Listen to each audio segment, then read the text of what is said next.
Hello, dear student teacher. Today I am with you with a new video about the topic essentials of a good lesson plan. By now you have realized that a good lesson plan is a prerequisite for successful teaching. In fact, without a good lesson plan, it becomes difficult for the teacher to realize the predetermined set objectives of a lesson, and therefore it is desirable on the part of the teacher to plan first and then go to the classroom for teaching. So every teacher should know how to make a good lesson plan. Now when comes to question of a good lesson plan, we must know what are the essentials of a good lesson plan.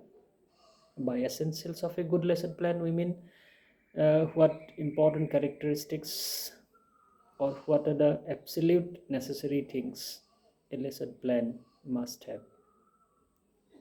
In other words, what are the important characteristics or components of a good lesson plan? This is what is meant by essentials of a good lesson plan. So in this particular video, I would like to indicate you the essentials of a good lesson plan. Not too much elaboration is not possible uh, because it takes a lot of time. I'll just indicate the points, and um, you people will then be able to understand what are the essentials of a good lesson plan, and you can consult a good reference book uh, for consolidation of your knowledge. So the first prerequisite of a good lesson plan is that it must be written. Mental lesson plan is not so beneficial. Written lesson plan is very much important because it keeps the attention of the teacher on the desirable activities. It prevents him from derailing from his main topic or the distraction from the main topic. It helps him now and then to guide his activities in the proper manner and in the proper way. So it is desirable to have a written lesson plan, and this is the first essentials of a good lesson plan. The second essentials of a good lesson plan is that it must have aim. The aim are both general and specific. It means that general aims and specific aim must be there in a lesson plan in their proper places. Indication of specific aims in behavioral terms of the student is very much necessary. It must be written clearly in the lesson plan, and the general objectives must also be written clearly on the lesson plan. And the general objective and specific objectives give direction to the activities, because these are to be realized at the end of the lesson. So having general objective and specific objectives written is one of the most important essentials of a good lesson plan. The third essentials of a good lesson plan is that it must be linked to the previous knowledge. It means that a lesson plan is always prepared on a new topic, and this new knowledge must be linked with the previous knowledge so that it becomes comprehensible. Learning psychology says that new learning takes place with the help of previous learning, and therefore the lesson plan must have a link with the previous knowledge. And this previous knowledge, this new knowledge and previous knowledge are related to the pupils, not to the teacher. It means that a lesson plan must write clearly or indicate clearly what previous knowledge must be linked with the new knowledge. Another essentials of a lesson plan is that it must have suitable content. Lesson plan must have clear and suitable contents to be presented before the pupils for their new knowledge, understanding, skill, or applications. And this new knowledge must be carefully selected. Only a suitable content make a lesson plan purposeful and meaningful. Another essential of a good lesson plan is that the content taken in the lesson plan must be divided into units. Until and unless it is divided into units, it does not become meaningful. The principle of succeeding clearness must be maintained in order to explain those units.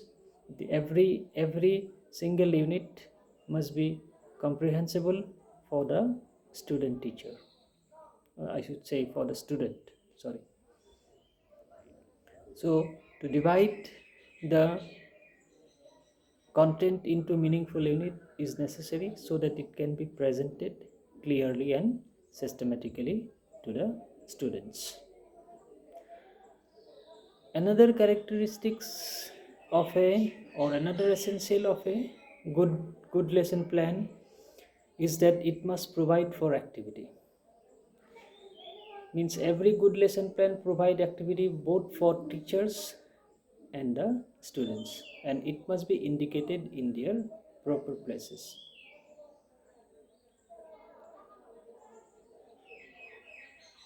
Another essential of a good lesson plan is that it must contain illustrative aids. So illustrative aids must be mentioned in the beginning of the lesson plan. What general objectives, what general teaching aid, general teaching learning materials, and what specific teaching learning materials the teacher is going to use, that must be mentioned in the lesson plan. And its use should also be indicated in the lesson plan. Another important essential is that it must show the essential data. Essential data must be written in the beginning of the lesson plan, such as name of the subject, name of the class, the period, duration of the period, number of students, average age, name of the teacher, date, textbook, topic, etc., etc. So this essential data clearly indicates for whom the lesson plan is meant, and who will be involved here, etc., etc. The lesson plan, as I have said, that it must contain activity. So a good lesson plan always contain activities for student and teacher, but we should always keep in mind that there must be provision for individual difference in the lesson plan. So this is another essential of a good lesson plan. Means every single student need must be catered so far as possible. Now, whenever we talk about a plan, it always gives us such a kind of feelings that it must be something rigorous, something rigorous or something rigid. But a lesson plan should not be rigid. It must have the scope of flexibility. The activities The techniques, whatever to be adopted in presenting the lesson plan, must have the scope for modification by the teacher. In other words, it must be flexible, because a different kind of situation demands different kinds of treatment, different kinds of activities. So this can be dealt only when the lesson plan is flexible. Therefore, flexibility is another essentials of a uh, good lesson plan. So now, when we consider the lesson plan in terms of subject content, what happens? We divide it into, means we choose it first, means a suitable content is necessary. After that, we divide it into units so that it can be presented systematically following the psychological principles, known to unknown, simple to complex, particular to general, like that. But another fact we must also keep in mind, it must have summary, because the psychological principle says that we must proceed from whole to parts, whole to parts. So in the beginning of the lesson plan, it is desirable that we must present a summary, and at the end of it also we should proceed from analysis to synthesis. After analyzing, after making it a parts, then again we must make it a meaningful whole, means again from analysis to synthesis. So lesson plan must provide for summary, and as usual we know that in the step closure we try to recapitulate the student by giving the summary. The same thing can be done in the at the end of the step presentation also.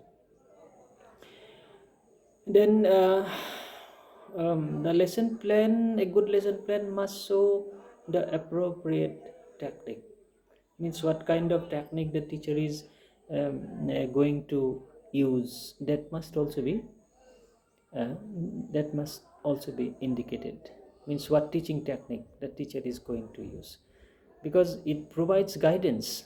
The lesson plan is actually not the master. Lesson plan is the servant at the hand of the teacher. So constantly it keeps helping the teacher by reminding him, means what kind of techniques he has proposed to use. So it must clearly indicate what kind of teaching techniques the teacher is going to use at different stages to deal with different sort of situation, different types of problem. That is important. So showing the teaching technique is also an essential of a good lesson plan.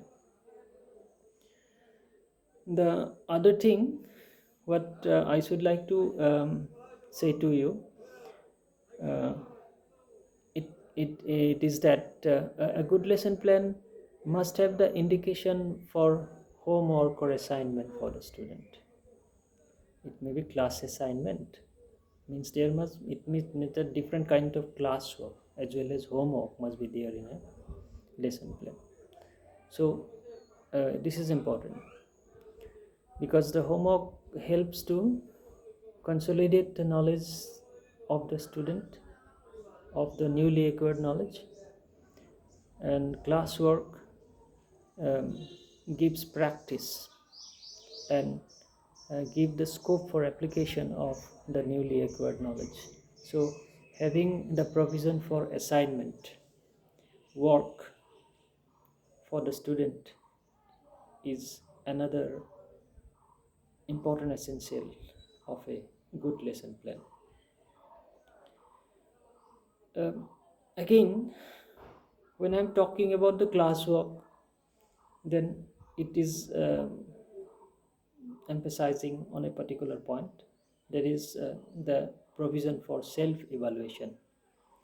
It means that giving right kind of exercise during the class, during the teaching learning process, enables the student teacher to apply their knowledge, to engage in learning activities. It means learning by doing becomes possible. So they have the chance to apply their own knowledge, they have the chance to use their understanding, their skill, etc. So a good lesson plan, as I have already stated, must contain appropriate assignment or appropriate work for the student. Hence, it provides for self-evaluation.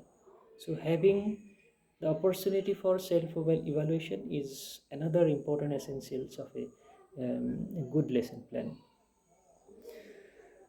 So how many points I have covered till now? Maybe 14 to 13 I have covered. So I'd like to systematize to you if any of them is left untouched by me, so that you can have a glimpse of it. You can write down it. So the essentials of a good lesson plan: number one, it should be written. Number two, it should have clear aims. Number three, it should be linked with previous knowledge. Number four, it should show the techniques of teaching. Number five, it should have the illustrative aids. Number six, it should contain suitable subject content. Number seven, it should be divided into units. It means the subject content should be divided into units. Number eight, it should provide for activities. Number nine, it should provide for individual differences. Number 10, it should show the essential data. Number 11, it should be flexible. Number 12, it should include the summary. Number 13, it should refer to reference materials. Of course, I have not indicated this one. No? So in lesson plan, it is necessary for a good lesson plan always indicate the suitable reference material to be used by the student after the lesson, because everything cannot be taught in the classroom within the span of 40 to 45 minutes. So the pupils have to carry their pursuit of knowledge at home. So the appropriate reference material must be identified, and this can be done in a good lesson plan. This is also one of the essential of a good lesson plan. Then number 14, it should include assignment for students. I have already stated it. And the final being, it should provide for self-evaluation. So dear student teachers, these are the essentials of a good lesson plan. You can note down the points as I have said, and you can refer to any good reference book, so that you can have further illustration of it and you can learn more and more. Thank you very much.